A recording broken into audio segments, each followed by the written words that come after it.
Sejarah Kerajaan Una-Una. Kerajaan Una-Una sekarang terletak di Kabupaten Tojo Una-Una, dahulu menjadi satu dengan Kerajaan Tojo. Raja Tojo menempatkan wakilnya di Una-Una sebagai kepanjangan tangannya. Leluhur para Raja Una-Una adalah seorang tokoh bernama Puramba. Ia mempunyai 5 orang putra yang bernama Lasimpale, Latowale, Latoko, Lapalege, dan Lasalewo. Latoko merupakan leluhur Raja-Raja Tojo.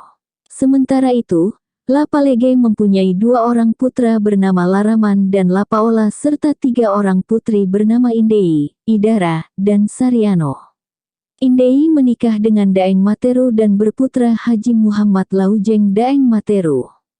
Belanda menjalankan politik divide et impera dengan memisahkan Una-Una dari Tojo dan menjadi suatu kerajaan tersendiri menjelang awal abad 20 dengan Haji Muhammad Laujeng Daeng Materu tahun 1916 sampai tahun 1925 sebagai rajanya yang pertama. Raja Una-Una setelah Muhammad Laujeng adalah Lapalege tahun 1925 sampai tahun 1946 dan Bestari Alabrahima Lasahido tahun 1946 sampai tahun 1950. Raja Una-Una terakhir ini pernah menjabat sebagai Ketua Dewan Raja-Raja Sulawesi Tengah antara 1948 hingga 1952.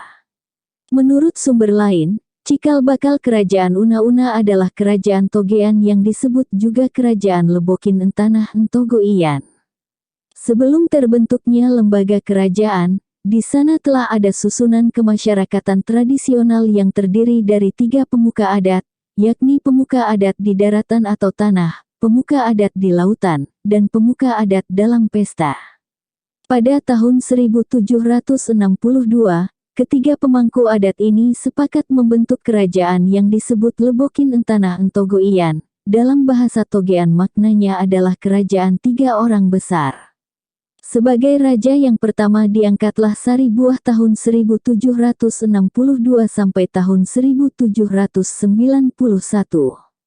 Penobatannya dilangsungkan di benteng sebuah gunung bernama Puantanan Entogoia. Di kawasan tersebut juga terdapat sebuah gua lokasi penyimpanan senjata pusaka zaman itu, juga tempat para pendekar berlatih ilmu bela diri. Semasa pemerintahan Sari Buah, Daeng Kamboja yang kelak menjadi yang di Pertuan Muda Riau III tahun 1745 sampai tahun 1777, datang menyebarkan agama Islam di Togean. Kelengkapan pemerintahan kerajaan Togean ketika itu terdiri dari raja, wakil raja, kapitan, kepala kampung, penyampai perintah atau pengumuman, penjaga pantai, penjaga teluk beserta selat, kapitan laut penjaga lautan di keempat penjuru negeri, dan raja laut pemimpin para kapitan laut. Raja Togean pertama ini memerintahkan rakyatnya membuka lahan pertanian seluas-luasnya demi meningkatkan kemakmuran mereka. Orang-orang Bugis berdatangan ke Togean pada 1790 guna mencari penghidupan yang lebih baik. Mereka berjanji membantu kerajaan Togean serta mentaati segenap peraturan yang berlaku sehingga Raja Sari Buah menerima mereka dengan baik, serta hubungan yang terjalin lebih erat melalui pernikahan dengan masyarakat Togean. Kolongian Sari Buah digantikan oleh Kasabunga tahun 1791 sampai tahun 1816. Peristiwa yang terjadi semasa pemerintahannya adalah kedatangan bangsa Portugis. Mereka bermaksud mengambil damar di kawasan Ulu Bongka. Meskipun demikian, sikap orang-orang Portugis yang mengumpulkan damar seenaknya sendiri tanpa seizin raja menimbulkan ketidaksenangan Kasabunga. Oleh karena itu, ia lantas melarang mereka mengambil damar di negerinya yang menimbulkan serangkaian peperangan. Namun, perlawanan sengit Kasabunga beserta rakyatnya memaksa Portugis mundur dan berdamai. Akhirnya disepakati bahwa damar akan ditukar dengan senjata api. Orang-orang Portugis tak boleh mengambil sendiri damarnya melainkan melalui perantaraan rakyat Togean, dan mereka hanya diperkenankan berada di daerah pantai saat melangsungkan kegiatan tukar-menukar tersebut. Karena usianya telah lanjut, Kasabunga digantikan kemenakannya Amintasarya tahun 1816 sampai tahun 1836. Kerajaan Togean yang mulanya aman tenteram terusik oleh kedatangan bangsa Mindanao pada tahun 1826, dengan maksud merampas kekayaan hasil laut Togean. Kendati demikian, angkatan perang Togean berhasil menghalau mereka. Bangsa Bajo mulai berdatangan dan menetap di Togean semasa pemerintahan Amintasarya. Ia menyambut baik mereka asalkan bangsa Bajo bersedia membantu kepentingan kerajaan serta mentaati hukum yang berlaku. Selanjutnya singgasana Togean beralih kepada Daramantasya tahun 1836 sampai tahun 1861, adik Amintasarya.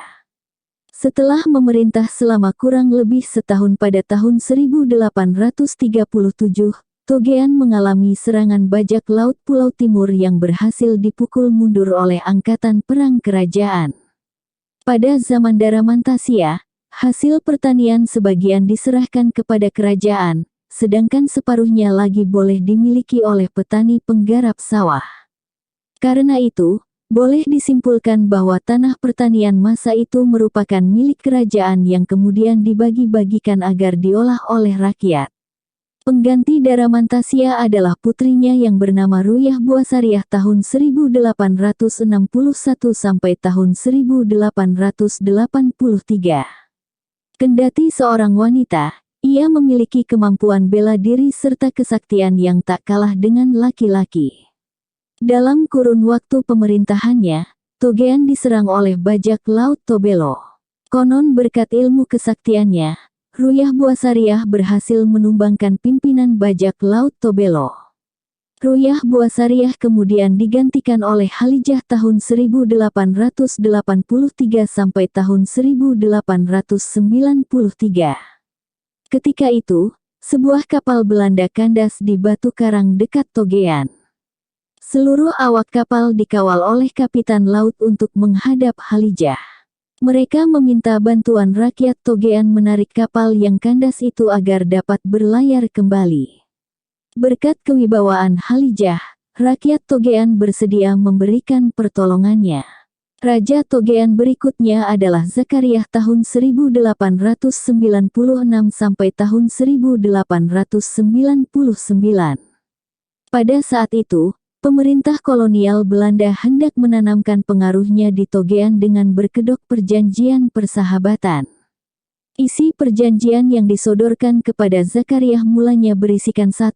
Kesepakatan antara pemerintah kolonial dan kerajaan Togean mengikat persahabatan.